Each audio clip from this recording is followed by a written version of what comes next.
આપણા જે હેરિટેજ સ્થળો છે એ જીવંત થાય, સાફ સફાઈ તો થતી હોય છે અને રિપેરિંગ પણ થતા હોય છે, પણ રિપેરિંગ થયા પછી શું, તો જીવંત કઈ રીતે કરવા?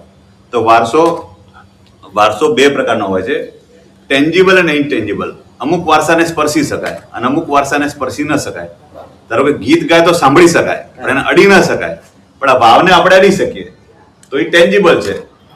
તો અમે આજે એક નાનકડો પ્રયાસ કર્યો કે જીવંત હેરિટેજ અને મૃત હેરિટેજને ભેગા કર્યા. વાવની અંદર સંગીતની ઉપાસના કરી, એક નાનકડો પ્રયાસ. આમાં કેવું એક અમારો દરેક જગ્યાએ એક મેસેજ હોય છે કે આ નાના નાના પ્રયાસથી શું થતું હોય છે કે લોકોમાં એક જાગૃતિ આવતી હોય. વાવ તો અહીંયા છે જ, પાર્ટી પ્લોટમાં તમે હજારો રૂપિયા ખર્ચો આપો, ગમે એ કરો, મોટા મોટા કલાકારો બોલાવો.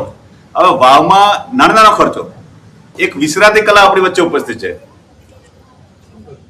નામ ખબર છે કોને? ભવાઈ, ભૂંગળ. વિસરાતું ગયું.